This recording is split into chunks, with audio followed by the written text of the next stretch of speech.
All right, it's Bill here. Here's my predictions for day 6 of the World Darts PDC Championship. Again, yesterday I was on the road, so didn't get my picks in, so I better get my picks in for day 6. Although big shout out to Matt Campbell, fellow or Canadian, not fellow. He's way better at darts than I could ever possibly be. But the fact he took out James Wade in the way that he did it, I know a lot of people say James Wade bottled it. That's BS. That's my initials. That's BS. If you take a look at Wade's stats, it's basically what he did all year, except for a little bit less on the doubles. Campbell averaged 96, way above his average. He should have won the first set. He missed so many bloody doubles, and he came back. So really kudos to him. He's going to get either Andrew Gilding, Luke Littler, or Christian Kist in the next round. Chance to get to around 16 for a Canadian. I can't remember the last time. Probably John Part was the last one to do that. But let's get into the picks for today. First game up, Radek Zagansky against Marco Cantelli. I don't think this is a contest. Take a look at Radek Zagansky's stats. They're fantastic for the year. He's pretty consistent. Obviously, winning our PDC. I think he got to a final at least. On the tour, again, he's going to be one of those possible people that's going to lose their tour card, even though they won an event. I'm just going to check that out here. See where he is. I believe he's got to make some money. So Zagansky's got to at least get to the third round to be able to do that. I think he gets through the second round, though, which gets him really close to being in the 64. It's a shame, actually. I think Zagansky's a fantastic player. Very consistent. I don't think this is a contest. This is 3-0 Zagansky. To go with the odds. Don't like the odds for it. Doesn't pay well. The next game up, you've got, unfortunately, the person who had to change his nickname from Master, for obvious reasons, Owen Bates against Scuba Steve Lennon. Here's what I've learned about Scuba Steve Lennon. I've lost some money on Scuba Steve Lennon. Steve Lennon is probably the calmest guy. He looks like the calmest guy on stage, but this man can't hit a double in the World Championship Finals. He just can't. Doesn't have the ability to hit a double. Bates is a young guy coming in, probably going to get a little bit flustered by the crowd, the atmosphere. But he's playing with no how's his money. He doesn't care. Steve Lennon is on. He needs this win to keep his tour card. If he does not win this game, he loses his tour card. So now you're putting that pressure on Steve Lennon, who already doesn't look like he feels pressure. But let's take a look at the stats for the year. I mean, Bates has been a scoring machine, can't hit a double, and Lennon has not been as big of a scorer as Bates, and his double percentage is better. But I know what happens at the World Darts Championship to Scuba Steve. By the way, horrible name.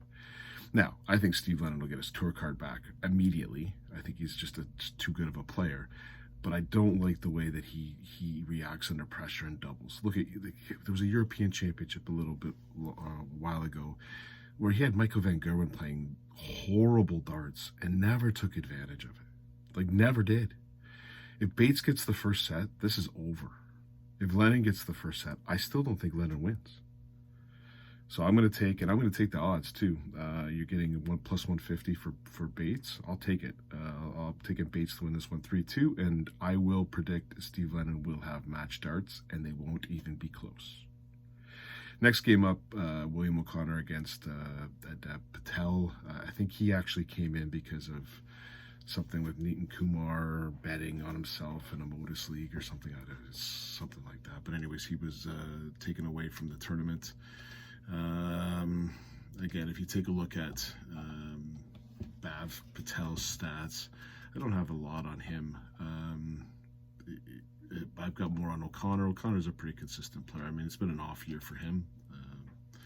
But, nearly 0.9, 140 is a leg, 36%, pretty much average, an average PDC player, which is not what O'Connor is, but that's what his stats say this year.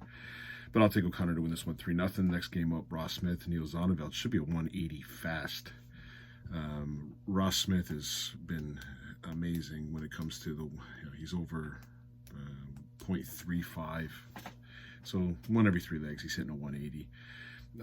I think Zonneveld's a good player. Stats suggest he's a good player. And even with Ross Smith, his doubles are pretty close to 40%. That's really good for Ross Smith. His improvement has been in the doubles. So if you take a look at it year-over-year stats, Zonneveld's, I mean, his stats are fantastic. I'll go talk about another guy whose stats are fantastic. But if you take a look at Zonneveld, I mean, he's averaging 140 per leg. I mean, his scoring is great.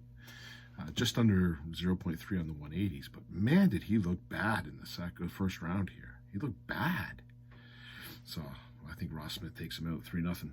Next game up, Ryan Joyce against Alex Spellman. Again, North American content for anyone who's interested for Alex Spellman. I mean, he's a good player. I've got stats on Spellman. I don't think it's... He played in a couple PDC events, I think, and he also played in obviously the World Series of Darts, which I was actually at. I mean, he's lost all 3 games, but if I take a look at his stats, they're not good. When playing, he's 25% on the doubles. Scoring not there at all. It's non-existent. He's one of the worst scorers that I have. But again, he only played 3 games. Where you got Ryan Joyce, who's just been on fire. You give Ryan Joyce double 16, it's game, set, and match. Probably the best double 16 hitter out there. He's over 40% on his doubles. Scoring's a little bit better than what it's been. Now, he had a bad start to the year, but, you know, not Joyce he had won a PDC champion or won a PDC event. So I like Ryan Joyce to win this one. I'm in North American content. I got to give him a set, right? I'll give Joyce a win 3-1. Next game up, I think it's going to be a beaut. Richard Veenstra against Ben Robb. If I take a look at Ben Robb's stats, now granted, he only played 1 game, but I saw him a little bit on Modus series. He's a consistent player. Veenstra's just, that's consistency. Veenstra's been good.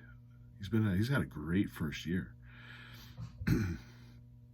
There's a content that Ben Robb's way more entertaining. There's no doubt about that. Richard Veenstra's kind of just, I'm going to throw some darts at you. We'll call it a day.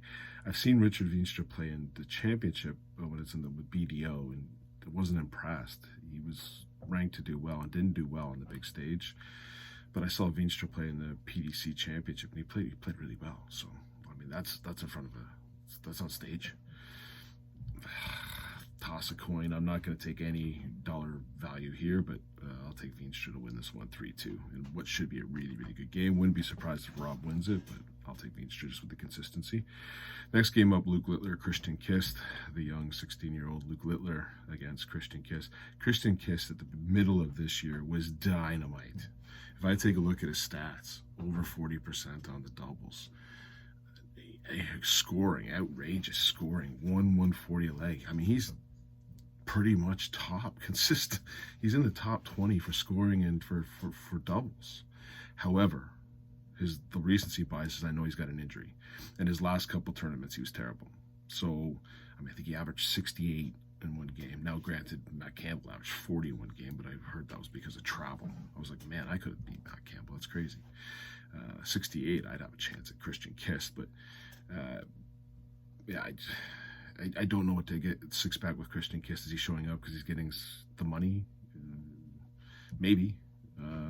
You hope he's not injured. If he's not, if he played like he did mid-year, I think he takes out Littler. But I just don't see it. The injury, maybe. Littler's coming off a high. Doesn't seem to be affected by any type of crowd. I'll take Littler to win this one 3-0. Again, if Kist is on, there's some money to be had with Kist, but you don't know. It's like you want an injury report. Like, what's the injury report? Is he questionable with arthritis in the wrist? Because I think that's what he suffers from. I don't know. Anyways, the next game up, Peter Wright, Jim Williams. There's some money to be had here, I think. Jim Williams is a stats god. If you take a look at Jim Williams, he's top for everything in the way that I'm taking a look at the stats. Jim Williams is over 40% doubles, nearly 42% on doubles. He averages 140 a leg, 0.231 per leg 180s.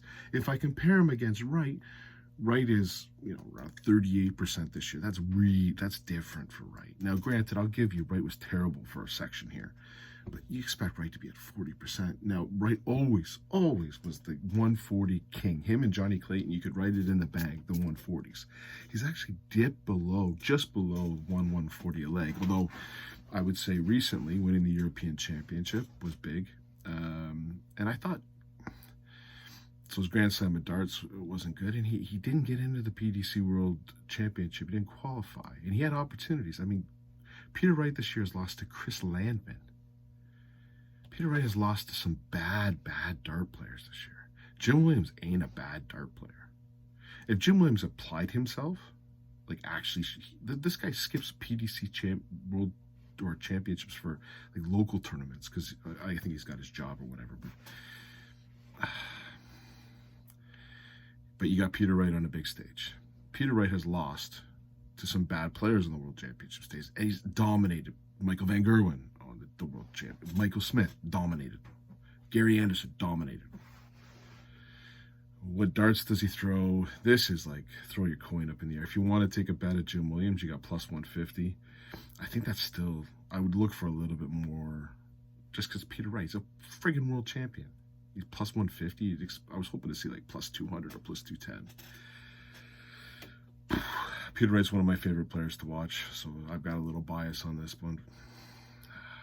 How about we go Peter Wright 3-2 in a last leg decider? That's what I'll go with. Peter Wright 3-2 in the last leg decider. Now I did put a bet down today that's going to pay me back triple my money if I win. I'm taking Owen Bates at plus 150. I'm taking Luke Littler, I believe, at minus 300, and I'm also taking Ryan Joyce at minus 275. I think they're pretty good bets, which will pay back. So laying down $10 to win 40. Yeah, we'll see what happens. All right, cheers, bye.